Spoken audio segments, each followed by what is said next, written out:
Hey everyone, this is Rachel and I'm here with another process video. Once again, I am working with a sketch from Scrapbook Generation.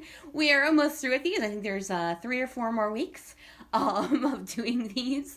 So I am once again using, as I said, a sketch from Scrapbook Generation from their online magazine Create, which they had running for a couple of years ago for about a year and a half. So I'm working on this as part of a message board, and I'm going to show you the sketch, and hopefully it will adjust with the lighting. Oh, there we go. I think that, there we go.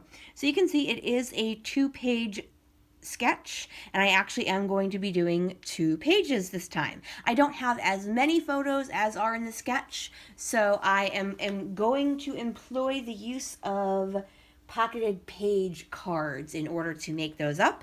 I'm going to be working with some Pinkfresh Studio, both the Boys Fort line as well as the Escape the Ordinary, and then these Project Life. Well, they're not actually Project Life.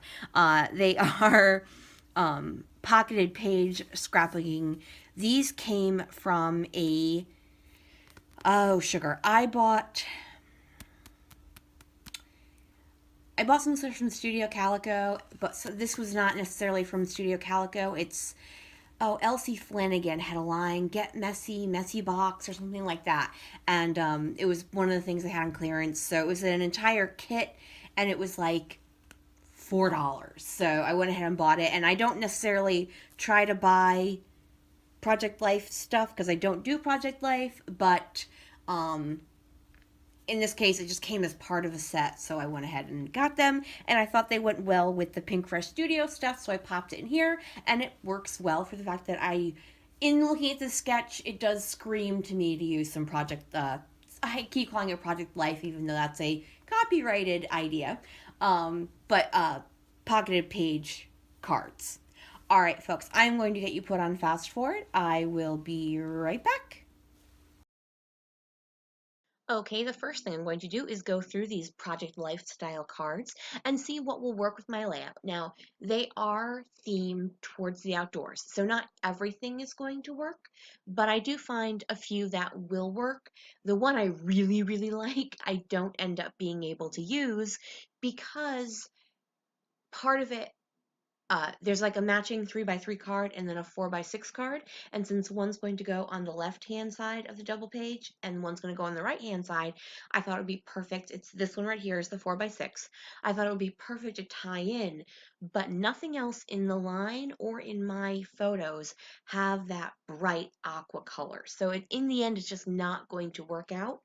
But I did very much like both of those cards.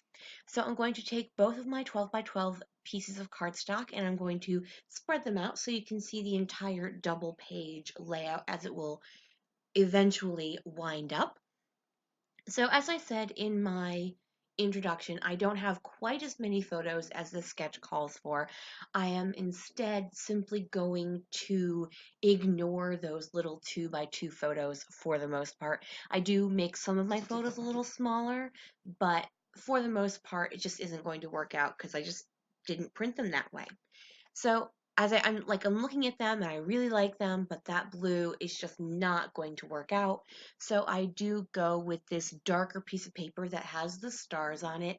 Now, technically, it just has anything to do with the nighttime or outdoors, anything like that where, you're out with the stars. Absolutely not. But it is the right color, and that is good enough for me. So I'm deciding on what to choose for the main piece of pattern paper that's going to run horizontally on the bottom third of my line.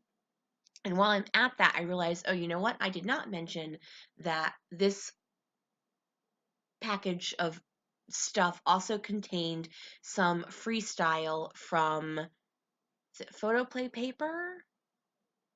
I don't remember now. I think it might be Photoplay paper.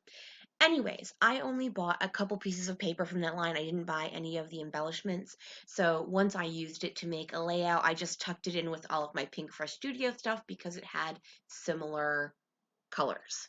Now, I'm sorry, I'm behind in what I'm doing as to what I'm voiceovering, just because, you know me, I natter on and on. I did chop in half that paper that is so beautiful, that has the triangles, that can be mountains or whatnot. I've seen people use it. I think it's lovely. It's not going to work for me. So I did cut it in half to use as my horizontal line of paper that's going to go the across the middle of the page. I'm also chopping up this paper, and I know you're going, "Oh, no, not that one." Well, if you've watched my layout video from my weekend crop, you know that I did have another piece of that paper, and I did use that as a background in another layout. So no worries, I did use that beautiful, beautiful paper from Pinkfresh Studio. And now I'm cutting strips of paper of this multicolor stripe from the Freestyle collection, which, yeah, I think, yes, that is Photoplay paper. Yay, I got it right the first time. So I love the colors in this, in the orange that is just so not in a lot of, lines out there right now. So I definitely was super happy to use it. So what I'm doing is I'm going to be making this large rectangular piece over on the right side of the paper. And then there's going to be a horizontal banner on the top left side of the paper. And so what I'm making sure to do is to have the papers that are on that right-hand side to also be in the upper left-hand side. That way your eye travels, because your eye recognizes like things. It's, oh, sugar, there's an actual scientific name for it. And I was reading a study about it, and it's one of those things where you are thinking about buying a new car and you're, debating about certain ones, and then all of a sudden you'll start seeing those cars everywhere. Or um, your child hurts their arm, and all of a sudden you notice commercials, there's a kid with a hurt arm and other kids with hurt arms. It's just one of those scientific phenomenons that when you see something, it automatically brings your eye to something similar. So it's really actually a very fascinating scientific truth. Um, so it's just kind of something that brought to my mind. The same thing is why we repeat elements in layouts. It helps us assimilate the entire thing in our eye. Okay, I've gone on a complete and total tangent while I'm trying to do this page. That gray and white piece that kind of looks like an open crossword puzzle, that is what I'm going to use to put all of my journaling. I, was kind of poking through the paper trying to figure out what on earth I could do for that when I went, oh, that would totally work. I can write it on an angle. It'll look really cute. So yay me. Now, in the original sketch, that orange and white geometric shape paper that I'm gluing down right now is 6.5 pieces, 6.5 inches tall. Now, because what I did was I cut a 12 by 12 piece of paper in half, obviously it's not as tall as the original paper in the sketch. So what I'm doing is I am trimming down all of my photos and all of my paper to be slightly smaller than 6 inches tall. So that way they all still rest on that pattern paper, but they're just, they're not as tall as in the original sketch. I also trimmed down these 3 by 4 photos so they would also fit on that 6-inch tall piece of paper. So I'm getting all of my photos down, and I also got the main piece of my banner down, and I realized this top one is too tall, so I'm using my smaller swing line guillotine trimmer, and I got that off of Amazon. I just wanted a small one to do little cuts. And now I'm just putting the papers next to each other so I can line them up, and I am going to use this plaid piece of paper as my large rectangular element on the right-hand side of the page. And then I've got this navy one that is the base of my banners on the left-hand side to be one of the smaller elements on the right-hand side. I'm also going to use this scallopy piece of paper, and here are my photos. And in the original sketch, all of the photos are 2 by 2, and they're mixed in with uh, embellishment elements. I instead am just going to have them be 3 by 3 or 3-ish by 3-ish. I'm not sure what the exact measurements are. And then instead of having 6, I'm just going to do those 2 photos, and then I'm going to do uh, my title down there eventually.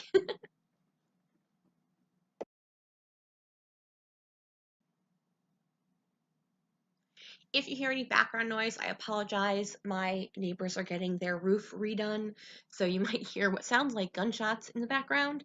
I actually said this on, I'm doing voiceovers back to back, so on the video that came out on Saturday, I said the same thing. But don't worry, no gunshots, just nail guns.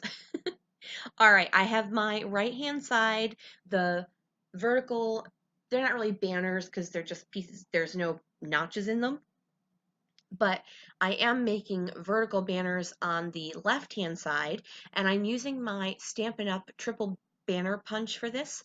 And I've mentioned before, totally worth the money to do this, except in this case, that one piece of paper was just a little too short and I didn't want to mess around with it, so instead I just used one of the other banners as a guide to cut that other one. So once again, you'll see I'm using the plaid and I'm using that gray paint spattered one. I'm using the stripe, which I will also use on the right hand side in a horizontal manner in a few minutes.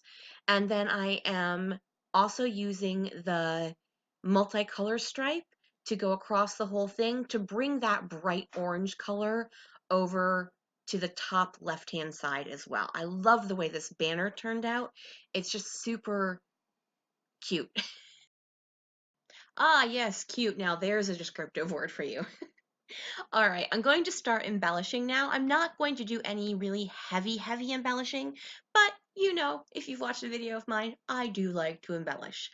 I go through the die cut pack first, and that is the Pinkfresh Studio Escape the Ordinary. I think that's what it's called. I don't know why I keep getting it messed up. I'm repackaging it into a CD sleeve rather than the packaging it originally came in. Wow, I couldn't think of the word packaging when I just said it 2 seconds ago. Go me! Yay! I'm also going to be using the chipboard stickers. Now those chipboard stickers are a little bit different. They're thinner than other chipboard stickers and they have more of a foam feel to them. Anyway, it's just something I felt people might want to know. I decide I'm going to use all of these little triangle die cuts, and then there are a couple of triangle chipboard pieces as well. And I like the way they look, and I'm happy to use them. But when I glued them down, apparently I was not super focused on how lined up they were vertically. Um, I'm not gonna flip out over it. It's fine, no big, but it wasn't my favorite. It didn't end up looking my favorite thing I've ever done. All right, you'll see I did bring over that blue and navy striped piece to the right hand side, as I said I would earlier. I'm also bringing out those pencil die cuts, and those say things like today and yeah and stuff like that. So they worked out. So I'm now working on my title. I'm using these Tile Alphas from October Afternoon, and then they're puffy, but they have like a plastic coating, and those come from American Crafts. So this is called Apprentice Share Night. My nephew did a 6-week program through a local theater, like a professional theater, and he learned how to do things like design sets and build things, and just basically working backstage at a theater, which is something he's very interested in doing as a career. So it was fun to really get to experience working backstage. They helped set up for an actual show that was going up, and then they had a night where they had to tell people like what they had worked on and everything like that. So it was a lot of fun. Now I have the puffy stickers, which also had a couple of the triangle shapes. So I'm basically using every single triangle that was in that line is on this paper. I'm using a couple of the other die cuts, like I Wake Up Awesome, and as I mentioned, the pencil ones, because he did do a drawing, a set design for it, so pencil is involved in that.